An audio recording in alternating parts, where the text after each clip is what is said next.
Delhi university के शताब्दी समारोह में शामिल हुए पीएम नरेंद्र मोदी ने कहा 2047 तक विकसित भारत का निर्माण हमारा लक्ष्य।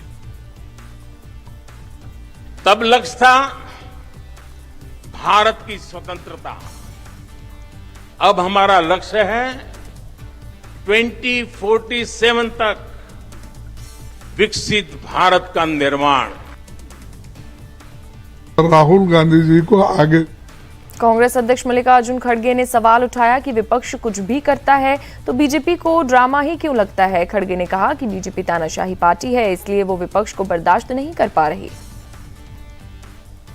राहुल गांधी जी को आगे जाने के लिए, रोड से जाने के लिए मना किया। 4 दिन पहले ही मालूम था कि उनका दौरा उधर है, क्या छुपके तो नहीं गए। तो ये एक उनकी हमेशा आदत है कि कांग्रेस पार्टी को एक ब्लेम करना, कंडम करना उनका आदत है। उद्धव ठाकरे की पार्टी ने भी राहुल गांधी के मणिपुर दौरे का समर्थन किया। उद्धव ठाकरे की पार्टी के प्रवक्ता संजय राउत ने कहा कि मणिपुर में हालात बेहतर बनाने के लिए प्रधानमंत्री को वहां जाना चाहिए। अगर प्रधानमंत्री नहीं गए हैं और राहुल गांधी मणिपुर में हिंसा रोकने में मदद करना चाह रहे हैं तो सरकार को उनको नहीं रोकना चाहिए। देखिए, अगर इस देश का एक प्रमुख विपक्ष के नेता जो कांग्रेस के पूर्व अध्यक्ष है, जो गांधी परिवार से है, वो अगर मणिपुर जाना चाहते हैं और लोग उनका स्वागत करना चाहते हैं तो उनको रोकना नहीं चाहिए। प्रधानमंत्री नहीं जा रहे, अमित शाह जाने से कोई फ़ायदा नहीं हो रहा है, केंद्रीय मंत्रियों के घर जला रहे हैं, तो कोई तो वहाँ जाकर लोगों से डायलॉग करना चाहता है, तो रोकने की बात क्यों आती है। होम मिनिस्टर अमित शाह ने राजस्थान के उदयपुर से एक बार फिर विपक्षी मोर्चे की पार्टियों पर बड़ा हमला किया है। अमित शाह ने अपोजिशन अलायंस को भ्रष्टाचारियों का गठजोड़ कहा। अमित शाह ने कहा कि अगर विपक्षी मोर्चा सत्ता में आ गया तो करप्शन फिर बढ़ जाएगा। अभी सारा विपक्ष के नेता पटना में इकट्ठा हुए, एक बड़े मंच पर प्रेस कॉन्फ्रेंस की। सारे लोग, मैंने भी प्रेस कॉन्फ्रेंस देखी, मैं भी बहुत साल से राजनीति में हूं। मैंने सोचा भला ये कौन लोग इकट्ठा हुए। ये 21 पार्टी के लोग थे और 21 लाख के घपले, घोटाले, भ्रष्टाचार करने वाले लोग वहां पर इकट्ठा हुए। 21 लाख का भ्रष्टाचार करने वाली इकट्ठा होकर राहुल बाबा को प्रधानमंत्री बनाने निकली है।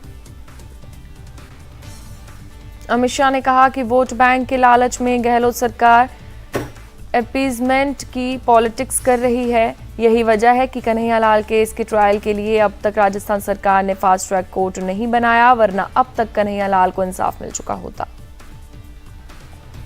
आजादी के इतने सालों के बाद भी वोट बैंक की लालच में संविधान को साइड पर रखकर जिस प्रकार से बहुमत समाज के साथ अन्याय और अत्याचार हो रहे हैं, मैं आपको कहने आया हूं मित्रों, ये वोट बैंक की राजनीति करने वाले ही कर सकते हैं। ये 3D से घिरी हुई सरकार है। 3D का मतलब है दंगा, महिलाओं से दुर्व्यवहार और दलितों पर अत्याचार। ये 3D से घिरी हुई अशोक गहलोत सरकार को हमने उखाड़ कर फेंक देना है। महाराष्ट्र के उप मुख्यमंत्री देवेंद्र फडणवीस ने उद्धव ठाकरे पर अटैक करते हुए कहा, अगर उद्धव ठाकरे धोखा नहीं देते तो उन्हें आगे भी धोखा नहीं मिलता। धोखा तो उद्धव जी ने दिया, क्योंकि हमारी मेजॉरिटी तो आई थी। जिस समय उद्धव जी के ध्यान में आया कि नंबर्स इस प्रकार के हैं कि वो हमारे यहाँ से हटकर दूसरे 2 लोगों के साथ चले जाए तो सरकार बन सकती है। ठीक है, 10 सीटें अगर हमारी ज्यादा होती ना तो उद्धव जी नहीं करते। केरल के राज्यपाल आरिफ मोहम्मद खान ने यूसीसी पर बयान दिया है। उन्होंने कहा यूसीसी आपके धर्म को टारगेट नहीं करता। Dispute between husband and wife and the aggrieved party is told that because you belong to this particular faith tradition, therefore you will be treated differently from the person who belongs to the other faith tradition. So what, in my opinion, uniform civil code seeks to achieve, as conceived by our by our constitutional father. BJP के राज्यसभा सांसद सुशील मोदी ने कहा कि supreme court भी कई केसों में सुनवाई के दौरान ये कह चुका है कि देश में कॉमन सिविल कोड लाए जाने की जरूरत है।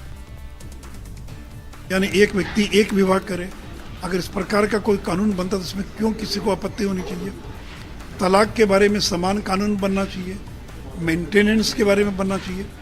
तो ये तो ऐसे मुद्दे जिसमें कोई विवाद ही नहीं है।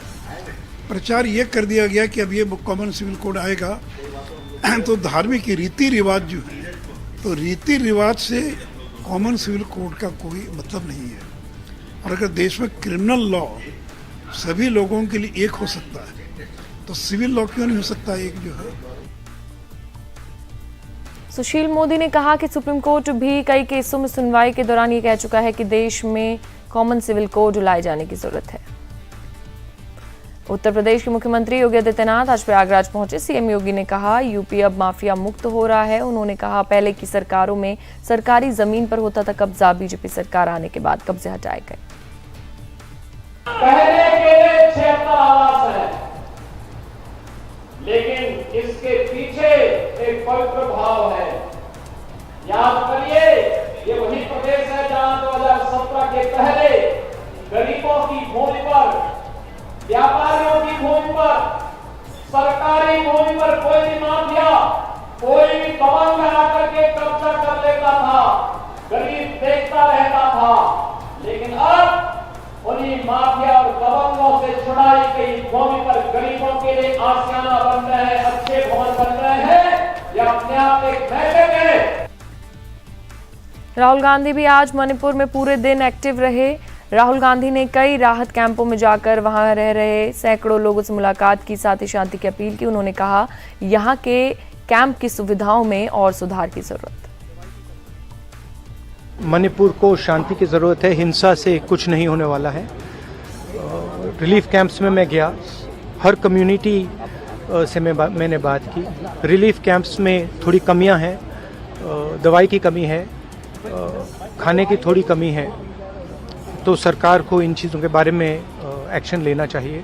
मगर मेरी अपील है हर व्यक्ति से, मणिपुर के हर व्यक्ति से, कि मणिपुर को शांति की ज़रूरत है।